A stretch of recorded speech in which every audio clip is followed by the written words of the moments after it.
సభాధ్యక్షులు మిత్రులు BC corporation chairman Srikanth Goud గారు కార్యక్రమంలో నాతో పాటు సర్దార్ సర్వాయి పాపన్న గౌడ్ 375వ జయంతి కార్యక్రమానికి విచ్చేసిన ఉప ముఖ్యమంత్రి వర్యులు బట్టి విక్రమార్క గారు, కాంగ్రెస్ పార్టీ తెలంగాణ అధ్యక్షులు మిత్రులు మహేష్ కుమార్ గౌడ్ గారు, హైదరాబాద్ ఇన్ఛార్జ్ మంత్రివర్యులు మిత్రులు పొన్నం ప్రభాకర్ గారు, మంత్రివర్యులు జూపల్లి కృష్ణారావు గారు, మంత్రివర్యులు అడ్లూరి లక్ష్మణ్ గారు, మంత్రివర్యులు మిత్రులు వాకిటి శ్రీహరి గారు, పెద్దలు మాజీ పిసిసి అధ్యక్షులు, మాజీ రాజ్యసభ సభ్యులు, ప్రభుత్వ ప్రత్యేక సలహాదారులు కేశవరావు గారు, బీసీ కమిషన్ చైర్మన్ పెద్దలు నిరంజన్ గారు, మిత్రులు క్యాంపెయిన్ కమిటీ చైర్మన్ మాజీ పార్లమెంట్ సభ్యులు మధు యాస్కి గౌడ్ గారు, మహిళా కమిషన్ చైర్పర్సన్ సోదరిమణి శారద గారు, శాసనమండలి సభ్యులు, శాసనసభ్యులు, వేదిక మీద ఉన్న పెద్దలు, కార్యక్రమానికి విచ్చేసిన వందలాది మా గౌడ సోదరులకు సర్దార్ సర్వాయి పాపన్న జన్మదిన శుభాకాంక్షలు. అదేవిధంగా బలహీన వర్గాల తరఫున ఏ సమస్య ఉన్నా ముందుండి మాట్లాడే సోదరుడు జాజుల శ్రీనివాస్ గౌడ్ గారు, వారి మిత్ర బృందం ఈరోజు ప్రభుత్వం నిర్వహిస్తున్న ఈ కార్యక్రమాన్ని విజయవంతం చేయడానికి కొన్ని దశాబ్దాలుగా సర్దార్ సర్వాయి పాపన్నకు సరైన గుర్తింపు ఉండాలి, వారి విగ్రహం బహుజనులకే కాదు తెలంగాణ సమాజానికి ఆదర్శంగా నిలబడాలి, నిలబెట్టాలి అన్న ఆకాంక్ష ఈనాడు నెరవేరబోతుంది. ఆనాడు నేను పిసిసి అధ్యక్షుడిగా పాదయాత్ర చేస్తూ ప్రజల దగ్గరికి వెళ్ళినప్పుడు హుస్నాబాద్ శాసనసభ నియోజకవర్గంలో మిత్రుడు పొన్నం ప్రభాకర్ గారు, ఆనాడు సర్దార్ సర్వాయి పాపన్న గౌడ్ గారు కిలాస్పూర్ కోటను వేదికగా చేసుకొని బహుజనుల సామ్రాజ్యాన్ని, మొఘలులను ఓడించి తన శౌర్యాన్ని, ప్రతాపాన్ని ఈ సమాజానికి చూపించడమే కాదు, ఆనాడే బహుజనుల సామ్రాజ్యాన్ని బహుజనులందరికీ ఏ విధంగా అందించవచ్చో నిరూపించిన గొప్ప పోరాట యోధుడు, వీరుడి యొక్క కోటను చూడడం జరిగింది. ఆ రోజు ఆ పక్కన చూసిన గత ప్రభుత్వాల కోటను మైనింగ్ లీజులకిచ్చి చరిత్రలో కిలాస్పూర్ కోటనే కాలగర్భంలో కలపాలని ఆలోచన చేసింది. ఆ రోజు అక్కడ చూసిన తర్వాత నేను చెప్పిన, ఇక్కడ ఒక్క రాయి కూడా తీయడానికి వీల్లేదు, ఇది చరిత్రకు ఒక గొప్ప స్ఫూర్తి, ఆ కోటను సంరక్షించాలి, దాన్ని చారిత్రాత్మకమైన కట్టడాల కింద మార్చి భవిష్యత్ తరాలు ఒక స్ఫూర్తిని పొందడానికి పర్యాటక క్షేత్రంగా అభివృద్ధి చేయాలి, మన ప్రభుత్వం వస్తుంది, తప్పకుండా శ్రీమతి సోనియా గాంధీ గారి నేతృత్వంలో ఏర్పడబోయే ఇందిరమ్మ రాజ్యం ప్రజాపాలనలో తప్పకుండా అభివృద్ధి కార్యక్రమాలు చేపడతామని ఆ రోజు అక్కడనే చెప్పడం జరిగింది. కోట మీదకి వెళ్ళి చూసి అక్కడి నుంచే ఆ రోజు చెప్పడం జరిగింది, తప్పకుండా ప్రభుత్వం ఏర్పాటు చేస్తున్నాం, ఏర్పాటు చేసిన ప్రభుత్వంలో కోటను కాపాడి చరిత్రను ఎప్పుడూ భవిష్యత్ తరాలు చూడాలనుకున్న, స్ఫూర్తి పొందాలనుకున్న ఈ ప్రాంతాన్ని అభివృద్ధి చేద్దామని. అందుకే ఆ ప్రాంతానికి పొన్నం ప్రభాకర్ గారిని కరీంనగర్ నుంచి తీసుకెళ్లి హుస్నాబాద్ శాసనసభ నియోజకవర్గ ఎన్నికల్లో పోటీ చేయించి వారిని కాంగ్రెస్ పార్టీ గెలిపించడమే కాదు వారిని మంత్రిని చేసి ఈరోజు తెలంగాణ ప్రభుత్వంలో భాగస్వామ్యం చేయడం జరిగింది. ఈరోజు మిత్రులారా, గాంధీ కుటుంబం ఈ దేశానికి దొరికిన ఒక గొప్ప వరం. రవి అస్తమించని సామ్రాజ్యాన్ని, ప్రపంచాన్నే జయించిన బ్రిటిష్ సామ్రాజ్యాన్ని శాంతితో ఒక యుద్ధాన్ని గెలవచ్చు అని నిరూపించిన మహాత్మా గాంధీ నుంచి మొదలు పెడితే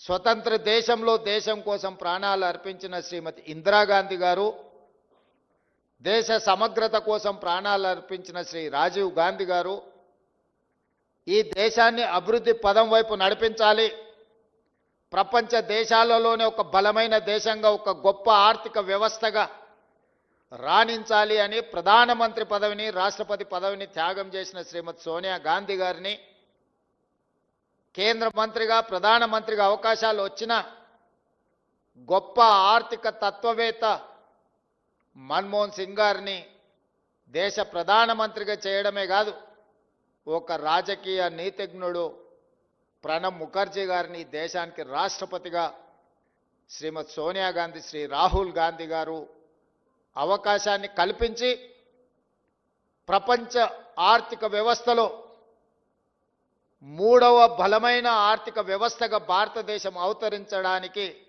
గొప్ప నాయకత్వాన్ని గాంధీ కుటుంబం అందించింది.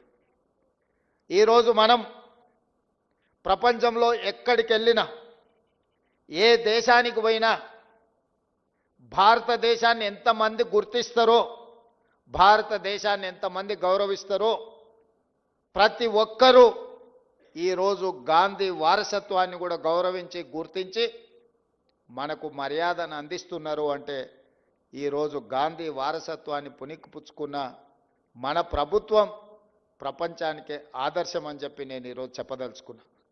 మిత్రులారా, ఆ వారసత్వాన్ని కొనసాగిస్తున్న మన నాయకుడు రాహుల్ గాంధీ గారు కన్యాకుమారి నుంచి కశ్మీర్ వరకు 150 రోజులు 4000 కిలోమీటర్లు మండు టెండల్లో, మంచు కొండల్లో, తండాలలో, గూడాలలో, మారుమూల పల్లెలో దళితులను, గిరిజనులను, ఆదివాసీలను, బలహీన వర్గాల గుండె తట్టుతూ కృష్ణానది తెలతెలవారుతుండగా సూర్యోదయం సమయాన కర్ణాటక రాష్ట్రం నుంచే తెలంగాణ రాష్ట్రంలో కృష్ణానదిని దాటుకొని మనకొక మాట ఇవ్వడం జరిగింది.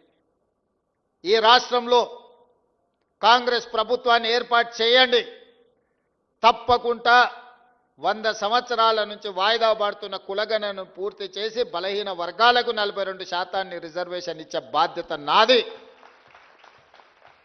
అని రాహుల్ గాంధీ గారు తెలంగాణ ప్రజలకు మాట ఇచ్చిండ్రు.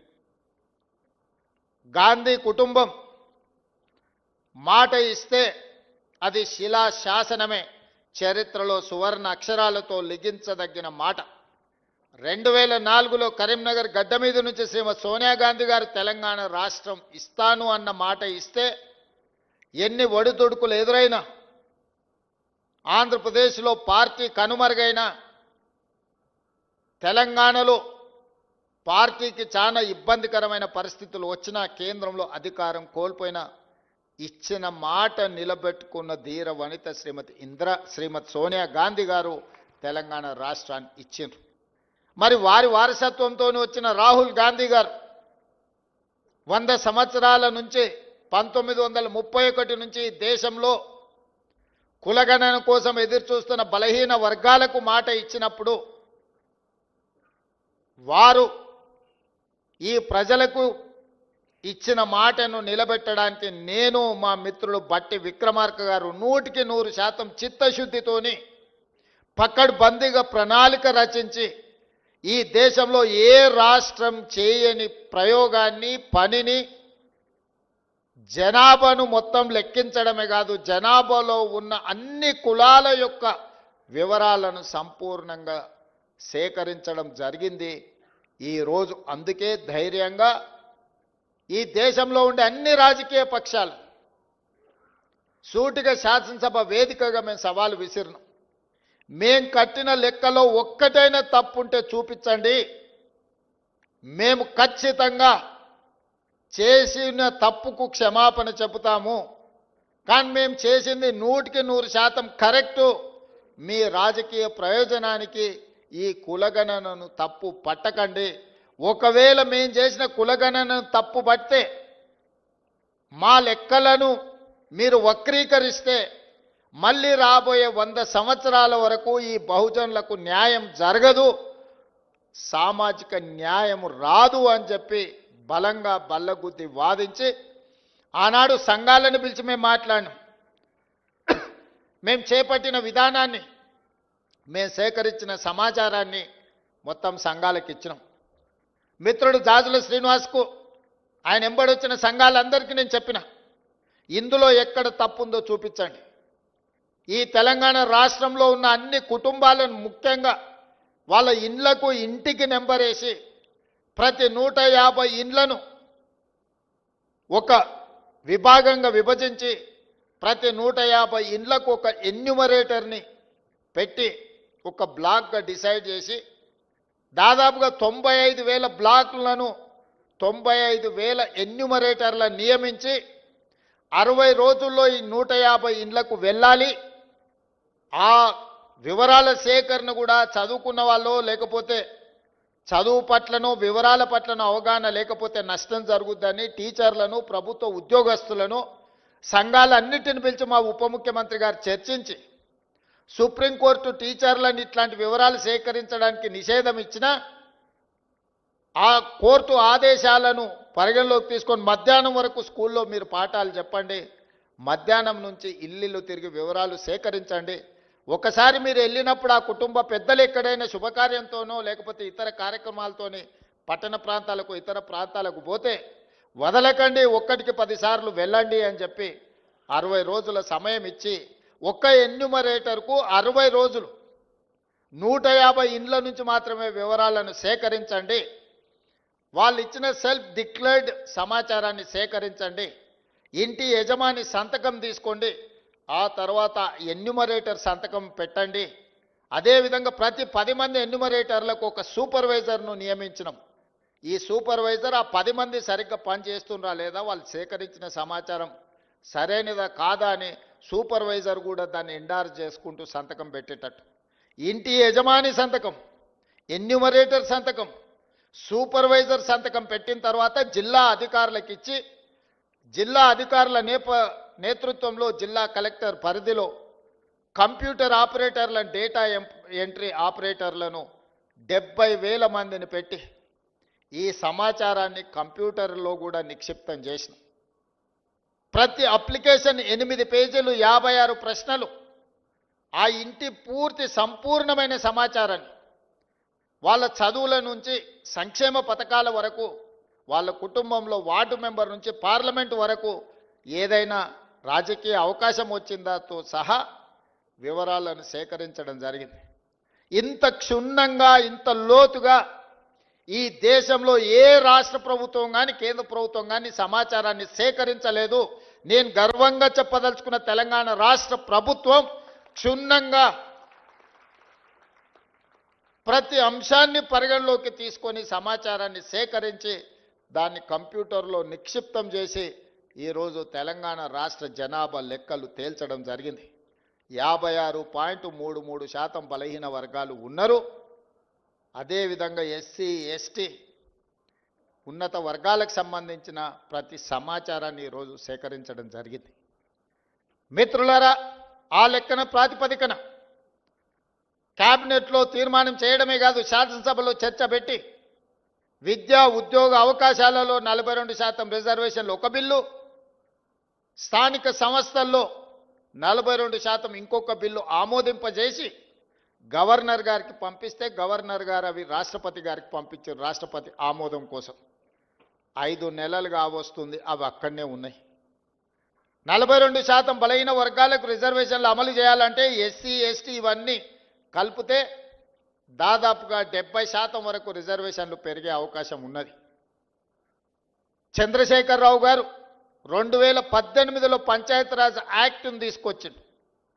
వారు చేసిన చట్టం తెలంగాణ రాష్ట్రంలో 50% మించి ఎవ్వరికి రిజర్వేషన్లు ఇవ్వకుండా పక్కడబందిగా 50% మించకుండా 2018లో పంచాయతీరాజ్ యాక్ట్ను చంద్రశేఖరరావు గారు తీసుకొచ్చి చట్టం చేసిండు.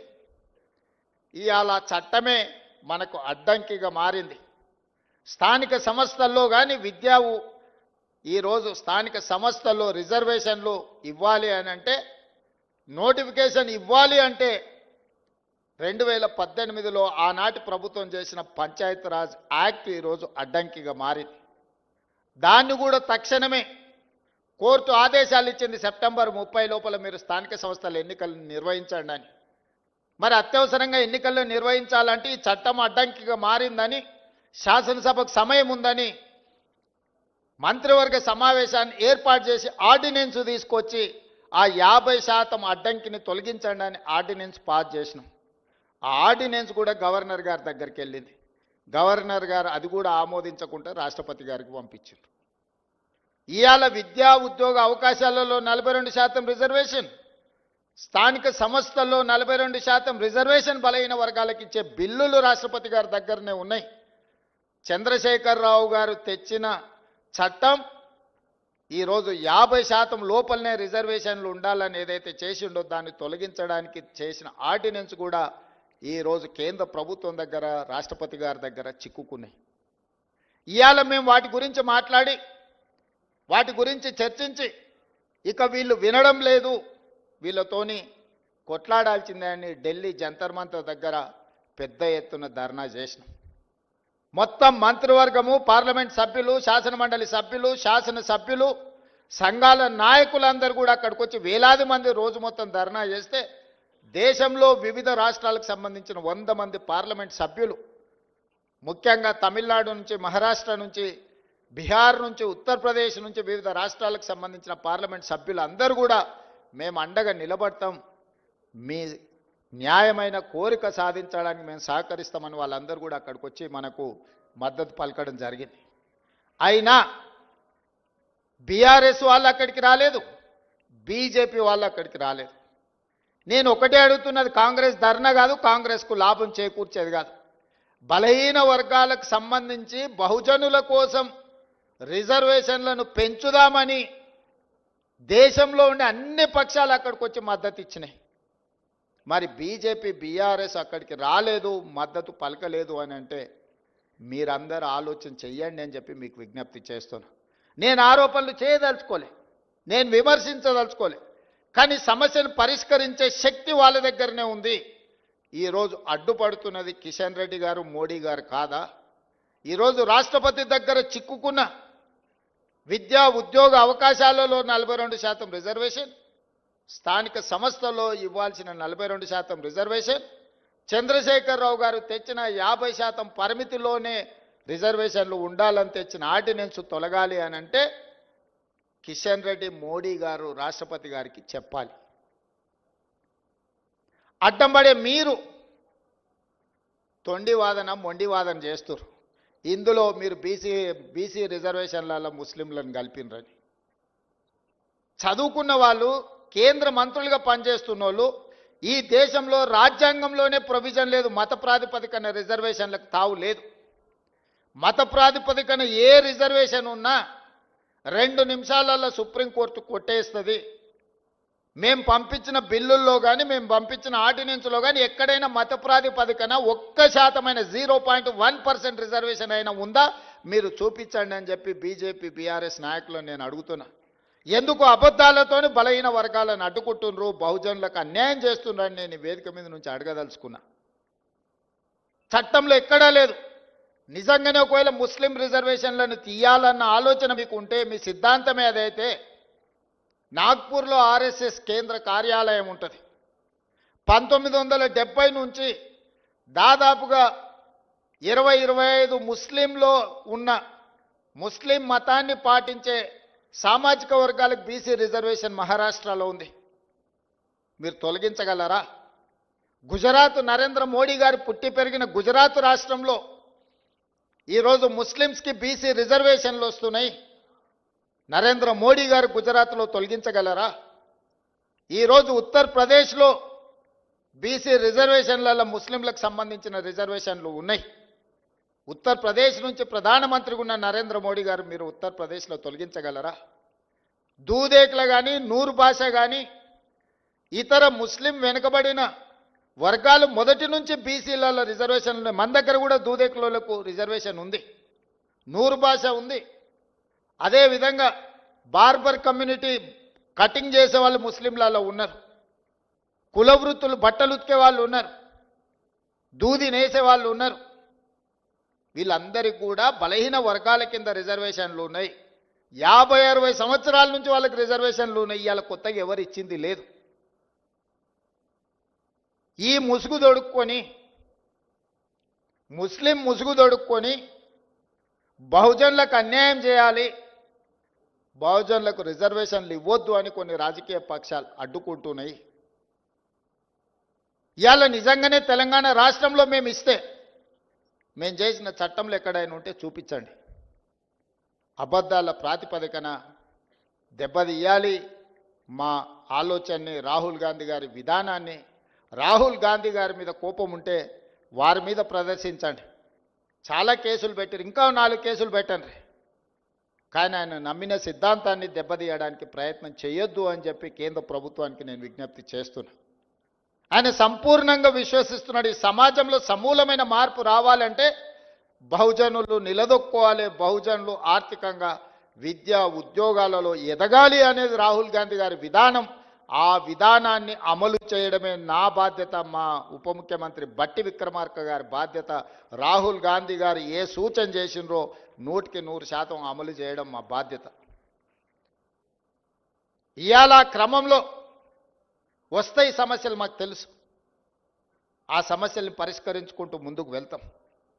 సమస్య వచ్చినప్పుడు, సమస్య మీద మేము కొట్లాడినప్పుడు మీరు అండగా నిలబడాల్సిన నైతిక బాధ్యత మీ వైపున ఉన్నదని చెప్పి నేను భావిస్తున్న ఈ వేదిక మీద నుంచి.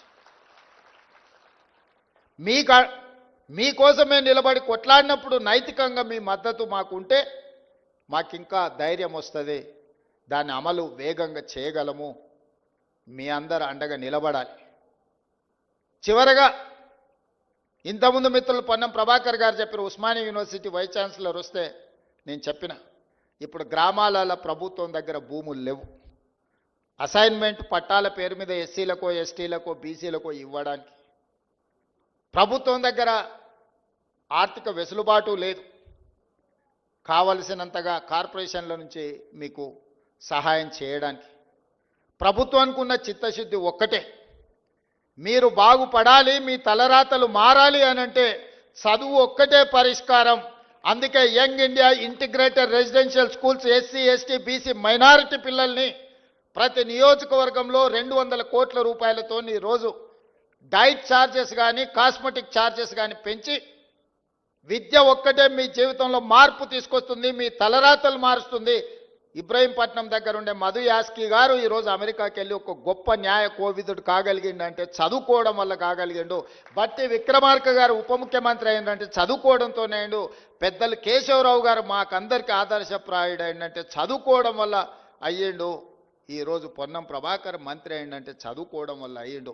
ఇక్కడున్న యువకులకు నా సూచన ఒక్కటే, చదువు ఒక్కటే మన తలరాతను మారుస్తుంది. మీకు నాణ్యమైన చదివిచ్చి మీ అర్హత తగ్గ ఉద్యోగాన్ని ఇచ్చే బాధ్యత కాంగ్రెస్ ప్రభుత్వం తీసుకుంటుంది. ముఖ్యమంత్రిగా నేను తీసుకుంటా. మీరు మా కుటుంబ సభ్యులు. నేను ఎస్సీ వర్గీకరణ చేసినప్పుడు మా మాదిగ సోదరులు, మా మాదిగ బిడ్డ, మా మాదిగ సోదరుడు ఒకవేళ ముఖ్యమంత్రి ఉంటే మాకు ఎంత న్యాయం జరుగుద్దో, రేవంత్ అన్న ఉంటే కూడా మాకంత న్యాయం జరిగింది. 59 ఉపకులాలకు న్యాయం జరిగిందని మాదిగ సోదరులు వాళ్ళ సామాజిక వర్గంలో నన్ను సభ్యత్వం ఇచ్చింది. ఇవాళ సర్దార్ సర్వాయి పాపన్న విగ్రహమే కాదు, బలహీన వర్గాల కోసం ఒక మంచి పని చేస్తే గౌడ సోదరులలో కూడా మహేష్ గౌడ్ గారు నాకు సభ్యత్వం ఇచ్చాడు. సంతోషం. మా పండుగ సాయన్న గురించి చర్చించినప్పుడు, ప్రస్తావించినప్పుడు మా వాకిటి శ్రీహరిని ముదిరాజ్ సోదరుల నుంచి మంత్రిని చేసినప్పుడు నాకు మా ముదిరాజ్ సోదరులు కూడా అందులో సభ్యత్వం ఇచ్చిండ్రు. నేను ఎందుకు చెప్తున్నా అంటే నా బాధ్యత. రాహుల్ గాంధీ గారు ఏం కోరుకుంటున్నారో, ఈరోజు పిసిసి ప్రెసిడెంట్ కావచ్చు, మంత్రి కావచ్చు, క్యాంపెయిన్ కమిటీ చైర్మన్ కావచ్చు, పబ్లిక్ సర్వీస్ కమిషన్ చైర్మన్గా బుర్రా వెంకటేశంని ఐఏఎస్ చదివిండు కాబట్టి ఆయన వేయగలిగినాం. మా సోదరిమణి శారదన్ మహిళా కమిషన్ చైర్పర్సన్ వేయగలిగినాం అంటే చదువుకున్నది కాబట్టి వేయగలిగినాం. ఇవాళ ఒక Venkatesh Goud public service commission chairman అయినా, ఒక పొన్నం ప్రభాకర్ గౌడ్ మంత్రి అయినా, ఒక మహేష్ గౌడ్ పిసిసి ప్రెసిడెంట్ అయినా, మధుయాస్కి గౌడ్ గారు క్యాంపెయిన్ కమిటీ చైర్మన్ అయినా, యువకుడు శ్రీకాంత్ ఈరోజు కమిషన్ చైర్మన్ సభాధ్యక్షత వహించిందంటే చదువు ఒక్కటే కారణం. మీ అందరికీ నా సూచన ఒక్కటే, ఇవన్నీ కూడా మీరు నిలబడాలి, నిలదొక్కోవాలి, మీ తలరాతలు మారాలి. మీరు డాక్టర్లు, లాయర్లు, ఇంజనీర్లు కావాలి, ఐఏఎస్లు, ఐపీఎస్లు, ఐఎఫ్ఎస్లు అయి రాజ్యాధికారంలో భాగస్వాములు కావాలి, రాజ్యాన్ని పాలించాలి. బడుగు బలహీన వర్గాలకు రాజ్యాధికారం వచ్చినప్పుడు ఈ సమాజం బాగుపడుతుంది. ఈ తెలంగాణ రాష్ట్రం 10 ఏళ్లలో $1 ట్రిలియన్ ఎకానమీ కావాలన్నా 2047కు $3 ట్రిలియన్ ఎకానమీ కావాలంటే మీరందరూ చదువుకోవాలి. డాక్టర్లు, లాయర్లు, ఇంజనీర్లే కాదు, ఐటీ ప్రొఫెషనల్స్ కావాలి. అప్పుడే ఈ రాష్ట్రం యొక్క ఆర్థిక వ్యవస్థ నిలదొక్కుంటుంది. రాష్ట్రం యొక్క ఆర్థిక వ్యవస్థ నిలదొక్కోవాలంటే మీరు చదువుకోవాలి. నేను మా యువకులకు అందరికి సూచన ఒక్కటే, ఒకనాడు ప్రభుత్వం దగ్గర భూములు ఉన్నాయి. ఇందిరమ్మ ఆనాడు భూములు పంచిపెట్టింది, అసైన్మెంట్ పట్టాలు ఇచ్చింది, పేదలకు ఇండ్లు ఇచ్చింది, అన్ని రకాలుగా ఆదుకున్నారు. ఇవాళ మీరు నిలదొక్కోవాలంటే, సమాజంలో వెనుకబాటుతనం నుంచి బయటపడాలి అని అంటే చదువు ఒక్కటే. అందుకే ఈరోజు చదువుకోవాలని మా యువకులందరికీ నేను సూచన చేస్తున్నా. ఈరోజు సర్దార్ సర్వాయి పాపన్న విగ్రహం ఒక స్ఫూర్తి కోసం, విగ్రహాలు వర్ధంతుల కోసమో జయంతుల కోసమో కాదు. ఆ దారిన పోయేటప్పుడు ఆ మహానుభావుల విగ్రహాలు చూస్తే ఆ స్ఫూర్తి మనలో కలిగించాలి, రగిలించాలి. ఆ స్ఫూర్తితో రాణించడం కోసమే. ఎక్కడో ట్యాంక్ బండ్ మీద ఆ పక్కన ఇంకొక దగ్గర ఏదో మా మిత్రుడు చెప్తే నేను చెప్పిన అక్కడ కాదు, ఇక్కడ పెట్టండి. వస్తా పోతా వారి స్ఫూర్తి మనకు ఉండాలి. ఎందుకంటే సచివాలయం తెలంగాణ రాష్ట్ర పరిపాలనకు గుండెకాయ. గుండెకాయకు దగ్గరలో సర్దార్ సర్వాయి పాపన్న విగ్రహం ఉండాలి. ఆ పక్కన జ్యోతిరావు పూలే ఆనాడు గడి నిర్మించుకుంటే ఆ గడికి జ్యోతిరావు పూలే ప్రజాభవన్ అని మనం పెట్టినాం. వి హనుమంతరావు గారి సూచన మేరకు ఆనాడు పేదలకు ఎవ్వరికీ అందులో ప్రవేశం లేదు. గద్దరన్న ఓత కూడా ఎర్రటెండకు 4 గంటలు కూసబెట్టారు. ఇవాళ అది జ్యోతిరావు పూలే ప్రజాభవన్గా మారి ప్రతి వారం ప్రజలందరూ అక్కడికి వచ్చి ప్రజా సమస్యల్ని చెప్పుకునే అవకాశం కల్పించినాం. ఇది ప్రజాపాలన. ఈ ప్రజాపాలనకు మీరందరూ అండగా నిలబడాలి. మీ ఆకాంక్షలు నెరవేర్చే బాధ్యత ఈ ప్రభుత్వాన్ని, రాహుల్ గాంధీ గారిది. ఈరోజు రాహుల్ గాంధీ గారు దేశంలో ఓట్ల చోరీ ద్వారా ఉన్న ఓట్లను తొలగించడం, లేని ఓట్లను చేర్పించడం, ఎక్కడెక్కడి రాష్ట్రాల వాళ్ళను ఎన్నికలున్న రాష్ట్రాలకు తీసుకొచ్చి దొంగ ఓట్ల ద్వారా, కుట్రల కుతంత్రాల ద్వారా మొన్న జరిగిన పార్లమెంటు ఎన్నికల్లో కేంద్ర ప్రభుత్వాన్ని ఏర్పాటు చేయడమే కాదు, మహారాష్ట్రలో పార్లమెంట్లో పూర్తిగా ఇండియా కూటమికి సంపూర్ణమైన మెజారిటీ వస్తే సరిగ్గా 5 నెలల తర్వాత శాసనసభ ఎన్నికలు జరిగితే మనం పూర్తిగా ఓడిపోవడం జరిగింది. ఎందుకు ఓడిపోయినామని విశ్లేషిస్తే 1 కోటి ఓట్లు మహారాష్ట్రలో కొత్తగా చేరినాయి 4 నెలల్లో. నేను అడుగుతున్నా, 4 నెలల్లో ఏ రాష్ట్రంలోనే ఏ దేశంలో అయినా 1 కోటి మంది పుట్టగలరా? ఒకవేళ పుట్టిన వాళ్ళకు ఓటు హక్కు వస్తుందా? కానీ మహారాష్ట్రలో ఎన్నికల కమిషన్ 4 నెలల్లో 1 కోటి కొత్త ఓట్లను నమోదు చేసి ప్రజా అభిప్రాయాన్ని దెబ్బతీసి, ప్రజా అభిప్రాయాన్ని తుంగలో దొక్కి భారత రాజ్యాంగాన్ని అపహాస్యం పాలు చేసి, ఏ మహారాష్ట్ర నుంచి డాక్టర్ బాబాసాహెబ్ అంబేద్కర్ గారు వచ్చిండ్రో, ఏ డాక్టర్ బాబాసాహెబ్ అంబేద్కర్ గారు మనకు రాజ్యాంగాన్ని ఇచ్చిండ్రో, ఆ రాజ్యాంగాన్ని అపహాస్యం చేసుకుంటూ మహారాష్ట్రలో పార్లమెంట్ ఎన్నికల నుంచి అసెంబ్లీ ఎన్నికల లోపల 1 కోటి కొత్త ఓట్లు నమోదైనాయి. ఆ దొంగ ఓట్లే మహారాష్ట్రలో బీజేపీ ప్రభుత్వాన్ని అధికారంలోకి తీసుకొచ్చినాయి. మొన్న కర్ణాటకలో చూస్తే ఒక పార్లమెంట్లో ఒకే ఒక్క మహదేవ్పుర అనే అసెంబ్లీలో 1,14,000 ఓట్లు 6 నెలల్లో నమోదు చేయించారు కొత్తవి. ఆ 1,14,000లలో 1,00,000 ఓట్ల పైన మెజారిటీ 6 అసెంబ్లీలలో కాంగ్రెస్కు మెజారిటీ వస్తే ఒక్క దాంట్లో 1,00,000 ఓట్ల పైన బీజేపీకి మెజారిటీ వచ్చి ఆ సీటు బీజేపీ గెలిచింది. ఇట్లా దేశం నలుమూలల ఓట్ల చోరీ జరుగుతుంది. బతుకున్నోళ్లను లక్షలాది మందిని బీహార్లో చచ్చిపోయినట్టు రాసిరు, లేనోళ్లను ఉన్నట్టు రాసిరు. బీహార్లో 65 లక్షల ఓట్లు ఉన్న పలంగా తొలగించారు. ఇప్పుడు ఎన్నికలు వస్తున్నాయి బీహార్లో. 65 లక్షల మంది బతుకున్న ప్రజల్ని ఆ రాష్ట్ర ప్రజల్ని 65 లక్షల ఓట్లు తొలగించారు. రాహుల్ గాంధీ గారు లెక్క తీసిండు. ఈ 65 లక్షల మంది ఎక్కడికి పోయినరు? దేశంలో లేరా? దేశం విడిచిపోయినరా? దేశంలో చచ్చిపోయినరా? చాలా మంది చచ్చిపోయినరా అంటే సుప్రీంకోర్టుకు ఎన్నికల కమిషన్ దగ్గరికి వీళ్ళు బతుకున్నారా చచ్చిపోలే అని మనుషులను తీసుకొచ్చిండు. వీళ్ళు దయ్యాలు కాదా, మనుషులే, మీరు దయ్యాలుగా అనుకుంటారేమో అని మనుషులను తీసుకొచ్చి ఎన్నికల కమిషన్ ముందర పెడితే ఈరోజు ఎన్నికల కమిషన్ దానికి సమాధానం చెప్పకుండా రాహుల్ గాంధీ గారు నువ్వు అఫిడవిట్ ఇయ్యని అంటారు. తప్పు చేసింది నువ్వైతే తప్పును ప్రశ్నించిన రాహుల్ గాంధీని అఫిడవిట్ అడుగుతున్నారంటే ఎన్నికల కమిషన్ నిన్న మాట్లాడింది చూసిండ్రు. అందుకే ఈరోజు నిన్నటి నుంచి సెప్టెంబర్ 3 తారీఖు వరకు బీహార్లో రాహుల్ గాంధీ గారు 1300 కిలోమీటర్ల పాదయాత్ర చేస్తున్నాడు. బీహార్ రాష్ట్రంలో దొంగిలించిన ఓట్లను తిరిగి ప్రజలకు ఇవ్వాలని, ప్రజల యొక్క ప్రాథమిక హక్కు ఓటు. డాక్టర్ బాబాసాహెబ్ అంబేద్కర్ పేదోడికైనా పెద్దోడికైనా రాజుకైనా పేదకైనా ఒకే విలువైన ఓటు హక్కు ఇచ్చిండు. ఆ ఓటు హక్కును దొంగిలించే అధికారం ఎవ్వరికి ఇవ్వలేదు. ఆ ఓటు హక్కును దొంగిలించడానికి ఎవ్వరు ప్రయత్నం చేసినా వాళ్ళు ఊచలు లెక్క పెట్టాల్సిందే అని రాహుల్ గాంధీ గారు చెప్పిండ్రు. రాహుల్ గాంధీ గారు బీహార్లో ఈరోజు 65 లక్షల ఓట్లు తొలగించడం ద్వారా పేదల యొక్క ఓటు హక్కును దొంగిలించిన వాళ్ళని శిక్షించడానికి పాదయాత్ర చేస్తుండు.